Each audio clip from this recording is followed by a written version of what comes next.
नमस्ते, मैं हूं संजय दीक्षित और आप देख रहे हैं दी जयपुर डायलॉग्स। इस वीडियो को लाइक करें, शेयर करें, चैनल को सब्सक्राइब करावें और बेल आइकॉन भी दबावें। साथ में याद रखें कि आपके पत्रम पुष्पम से हमारा बहुत सहयोग होता है, वो भी अनुग्रह करते रहें। आज प्राइम मिनिस्टर मोदी ने ऐसा लगता है कि 2024 के चुनाव का बिगुल फूंक दिया, क्योंकि पहली बार उन्होंने यूसीसी की बात की, यूसीसी का समर्थन किया और ये कहा कि भाई इस देश में एक कानून ये होना चाहिए और इसलिए भी क्योंकि संविधान में भी ये लिखा हुआ है। बात तो सही है।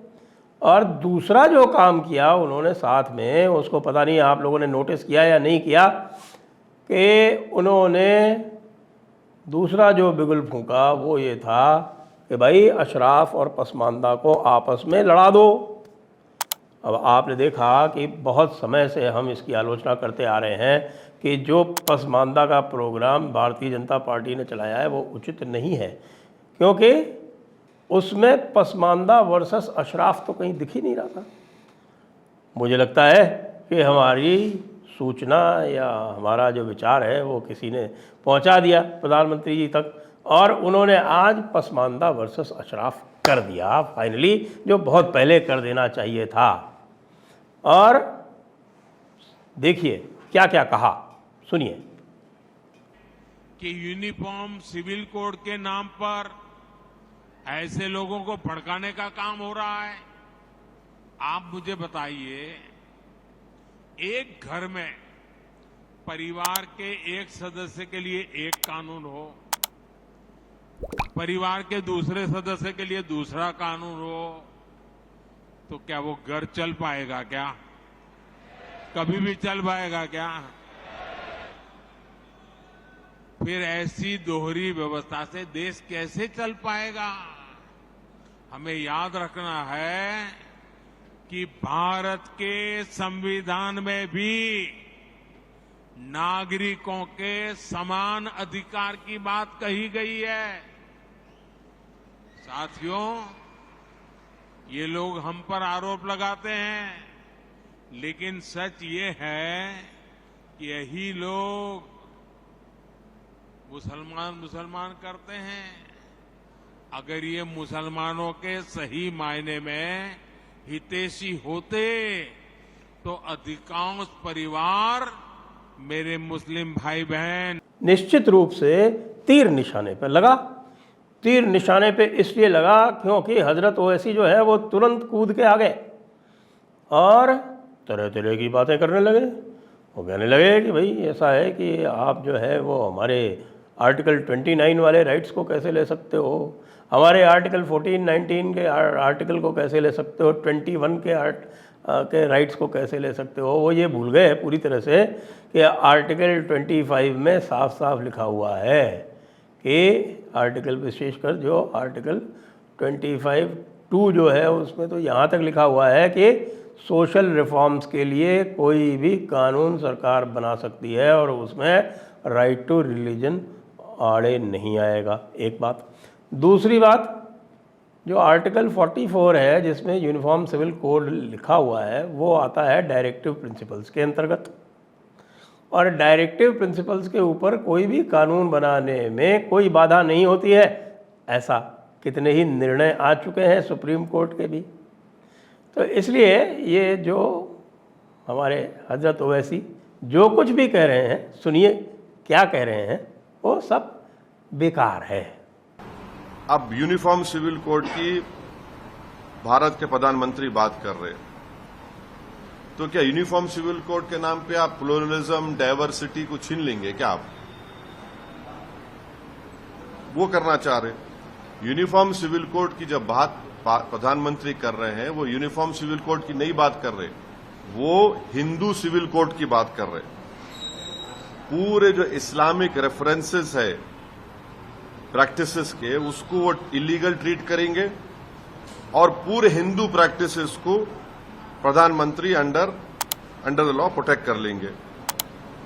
मैं प्रधानमंत्री को चैलेंज कर रहा हूं 300 MP आपका ने है। आप हिंदू अनडिवाइडेड फैमिली को एबॉलिश करो पहले, नंबर 1। कर सकते क्या आप? Thirdly, fourthly, section 21A special marriage act जो है मोदी साहब करेंगे, अभी सर करेंगे, नागालैंड मिजोरम निकाल सकते।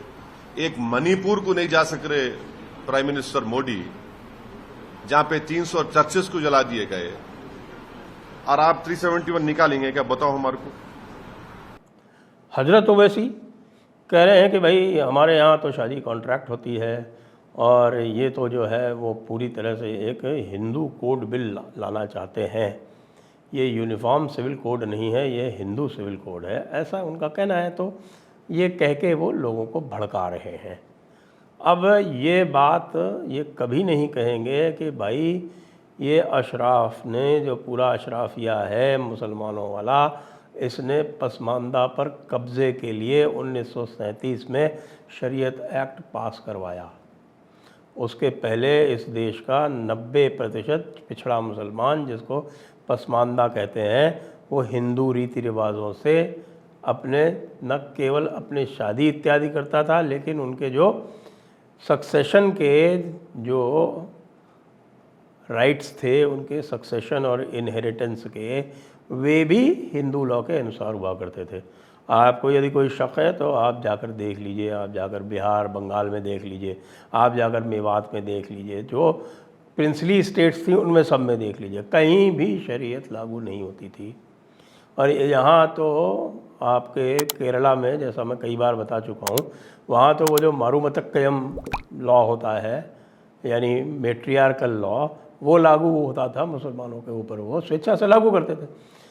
अब चाचा नेहरू ने मुसलमानों के साथ मिलके और अंग्रेज़ सरकार के साथ मिलके 1937 में जब पहली बार सरकार में आए कांग्रेस वाले, चुनाव जीतकर, भाई 1935 वाला जो गवर्नमेंट ऑफ इंडिया एक्ट बना था, उसके अंतर्गत जब चुनाव हुए तो नेहरू जी की पार्टी सत्ता में आ गई सेंट्रल असेंबली में, और उन्होंने सेंट्रल असेंबली से ये एक्ट पास करवा दिया 1937 वाला।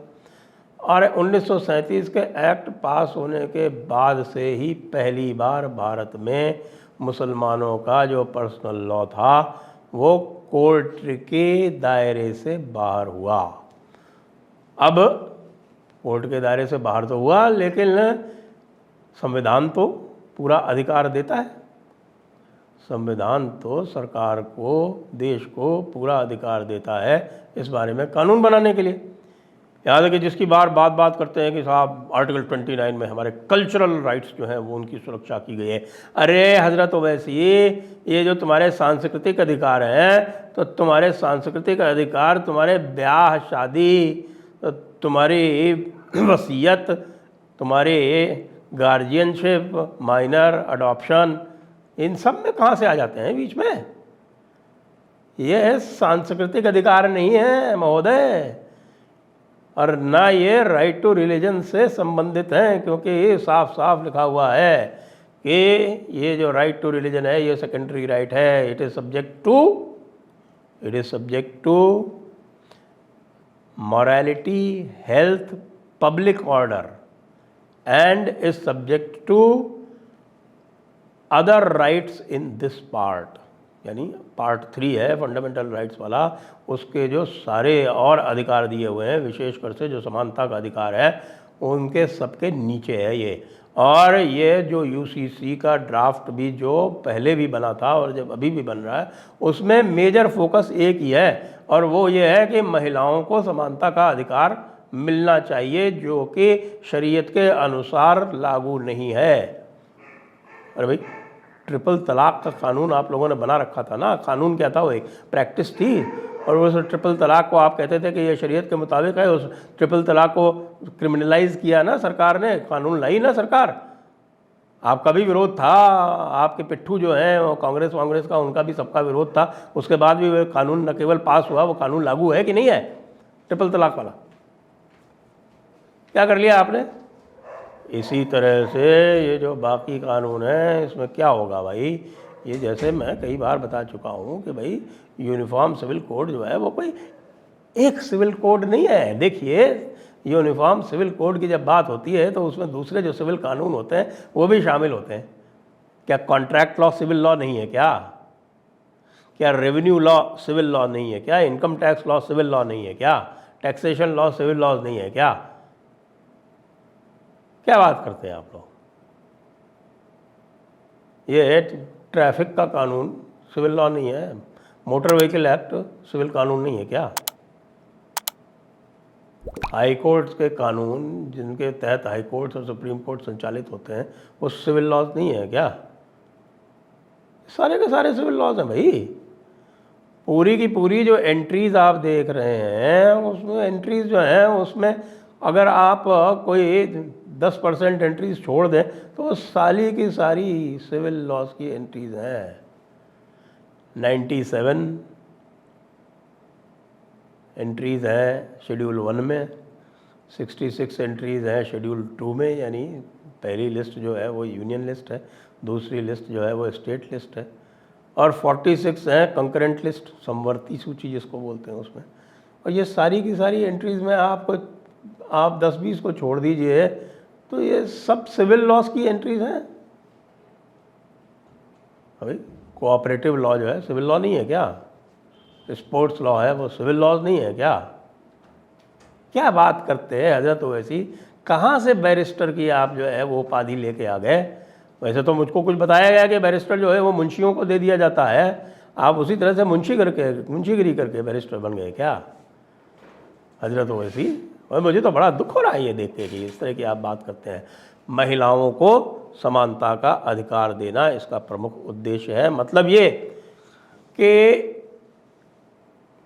पुरुष एक तरह से तलाक दे और महिला जो है वो दूसरी तरह से तलाक दे, यह नहीं होगा।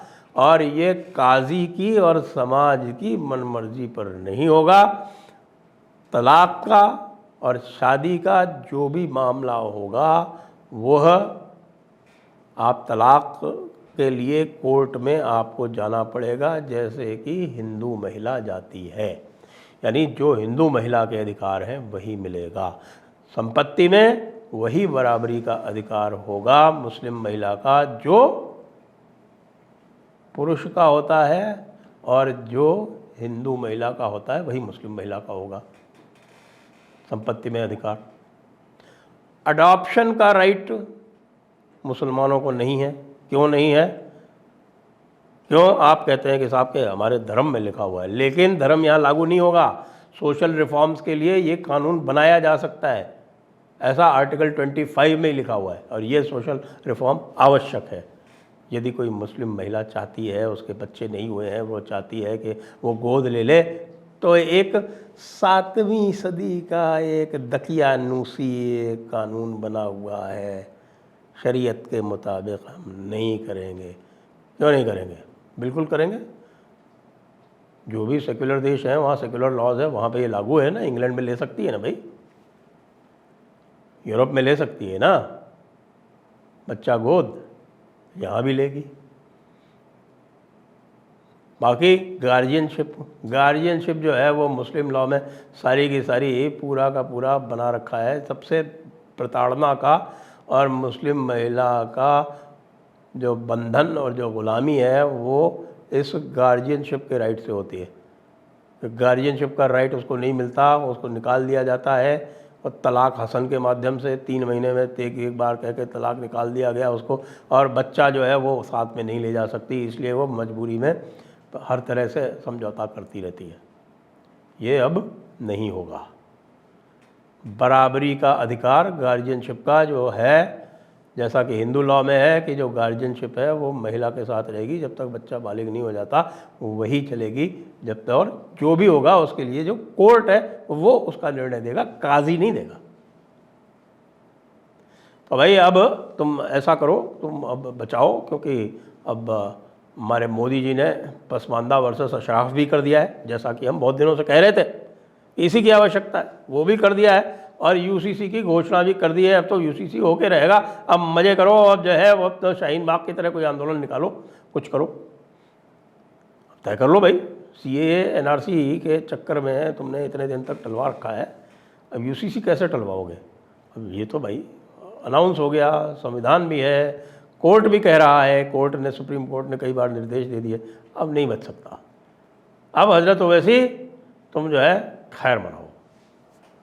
जय हिंद, वंदे मातरम।